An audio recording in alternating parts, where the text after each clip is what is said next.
Hi everyone, this is me demonstrating catch, circle unfamiliar words, acknowledge confusion or ask questions, talk with the text, make predictions, comments, mark memorable quotes, capture the main idea, write out sentences that identify points where the main idea is revealed, highlight important evidence.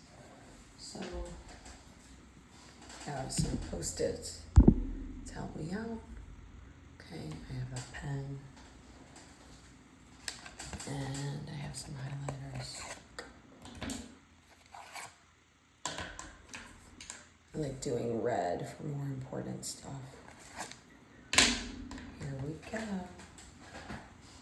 This is Storyworthy by Matthew Dix. You have an opportunity to be entertaining. You have the chance to set yourself apart from the ever-present drone of the masses. You have the opportunity to make people smile, laugh, engage, learn, feel better about the time spent.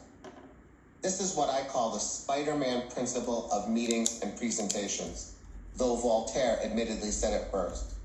With great power comes great responsibility. I like to think about storytelling in terms of superheroes because I believe that a person who can speak in an entertaining and engaging way to a group of people possesses a superpower that is sorely lacking in the world today. As people's gazes continue to fall on their screens and communication is truncated into bite-sized text messages, the human beings who can still hold the attention of an audience and teach and speak in an entertaining way possess enormous power. In 2015, I spent some time in Brazil consulting with an engineering firm. The CEO of the company told me that he would rather hire poorly trained engineers who can speak to potential clients, meet with government agencies, and pitch projects to large groups of people than highly skilled engineers who lack these communication skills. Why? I can teach a bad engineer to be a good engineer, but I have no idea how to turn a person who can't write or speak well into someone who can. I'm not sure if it's even possible. It's possible. Unfortunately, it takes longer than the afternoon I was spending with this man. But think about that. Bad engineers who can speak well will be hired over good engineers who cannot. That is a superpower. Or think of it this way. If you're conducting a 1-hour meeting at your company, you have effectively stolen 1 hour from every person in the room. If there are 20 people in the room, your presentation is now the equivalent of a 20-hour investment. It is therefore your responsibility to ensure that you do not waste the hour by reading from PowerPoint slides, providing information that could have been delivered via email, lecturing, pontificating, pandering, or otherwise boring your audience. You must entertain, engage, and inform every single time. But I also believe that there is a second, equally important reason to be entertaining. When you are entertaining, people learn better. You convey information more effectively. You will become a better teacher, presenter, coach, salesperson, trainer, CEO, professor, parent, and dinner companion. Yes, dinner companion.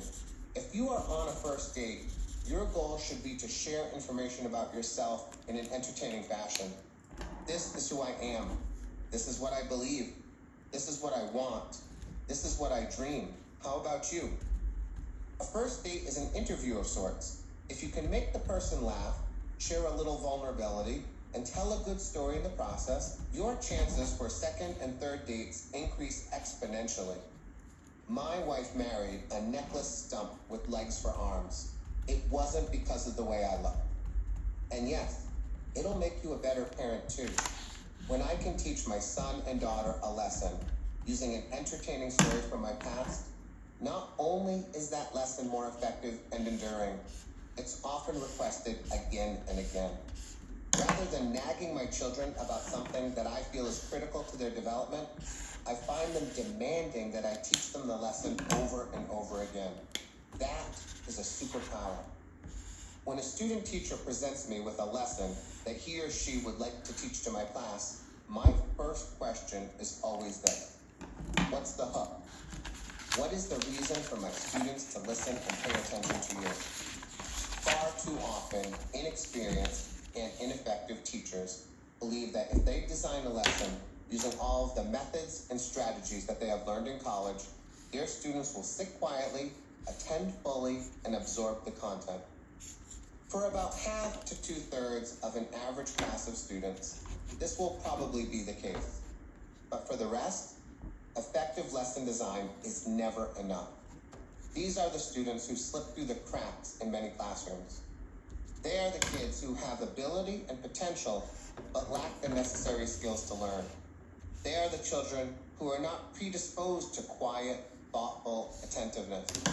They are kids who can barely sit still. The ones with one foot still on the baseball diamond and one finger still on the video game controller.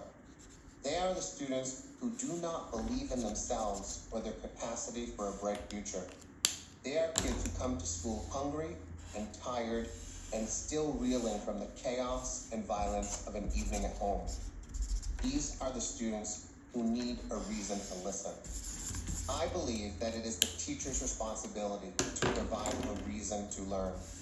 A meaningful, entertaining, engaging, thrilling, fly by the seat of their pants reason to keep their eyes and ears and minds open. This is why every lesson requires a hook. A hook is not a statement like, this material will be on Friday's test, or this is something you will use for the rest of your life. A hook is an attempt to be entertaining, engaging, thought-provoking, surprising, challenging, daring, and even shocking. This can be done in dozens and perhaps hundreds of ways. A teacher can be funny, surprising, animated, confused, even purposefully depressed. A teacher can offer students uncommon levels of choice or challenge them with a meaningful winner-take-all competition. A lesson can include something students have never seen before, or even better, something they have seen 1,000 times before, but now in an entirely new context. The lesson can include cooperative learning in groups that the children will actually enjoy. Students can be made the center of the lesson. Students can be invited to teach the lesson. Lessons can be broken up into smaller, rapidly changing segments to hold student interest. This is just a smidgen of the strategies that teachers can use.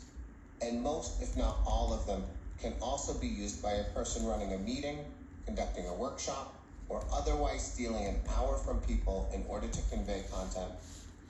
Most importantly, a teacher can use storytelling. Not only is storytelling an entertaining way to engage and entertain students, but it opens your heart to your students.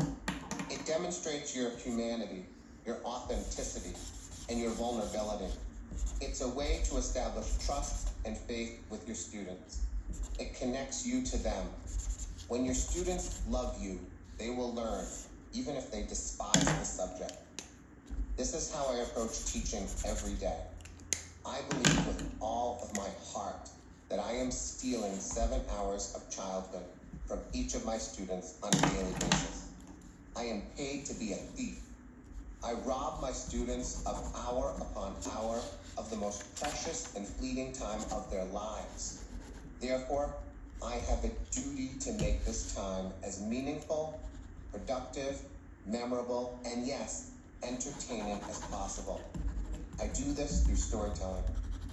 I do the same thing when delivering a TED Talk, speaking at a conference, sharing a story at Passover dinner, telling my kids a story while driving the car, sharing a memory on the golf course.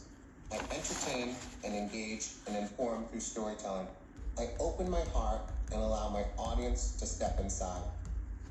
Here is something crazy, perhaps the craziest thing that has ever happened to me through storytelling. 4 times I have stepped off the stage at a storytelling show and been approached by a woman who wanted to share the story of her miscarriage with me. 4 times. In all 4 instances, the woman's miscarriage was a secret. She had told no one that she was pregnant, and no one knew that she had miscarried. She told me first. I was speechless the first time this happened. I called Alicia immediately after the show to tell her. Alicia's response was surprising. Of course she wanted to tell me, she said. You stood on that stage and talked about one of the most difficult moments in your life with complete honesty. Your story made you safe to talk to, and she never needs to see you again.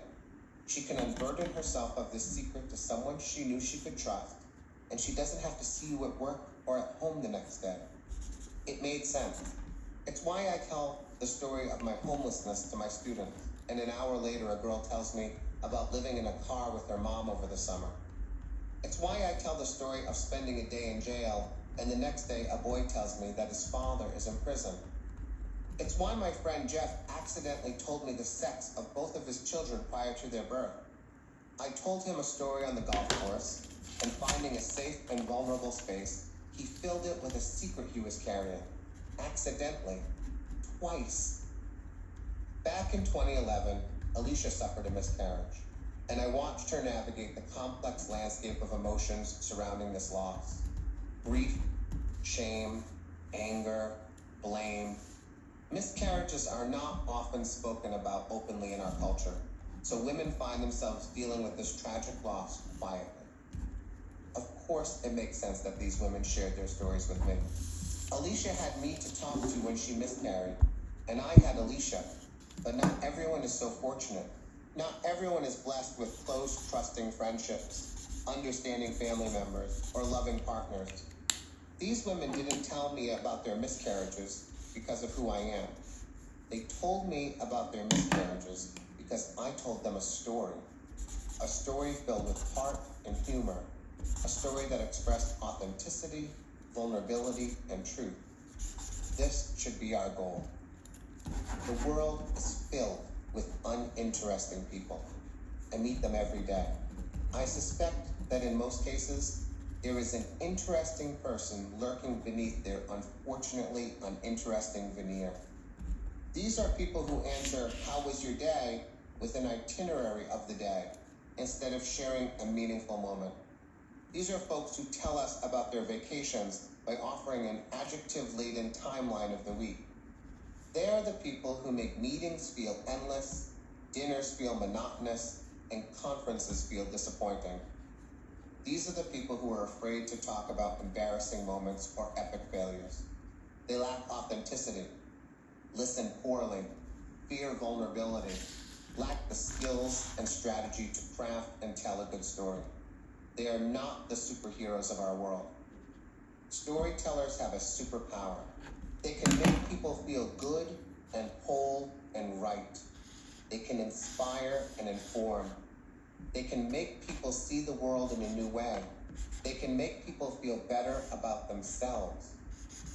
I may not be able to stop a bullet, but I make a woman feel better about a tragic loss. I can convince a reluctant teen to learn. I can make an audience laugh and cry in the span of a single story. I can make my children beg for more. I can make an 8-hour training session feel like 2 hours. I can convince a woman of absolute grace and beauty to marry me. Me. Fuck Superman. I'll take storytelling any day. I offer this superpower to you. This book is the instruction manual. All you need now is to practice. Begin collecting stories and telling stories. Become the storyteller I know you can be.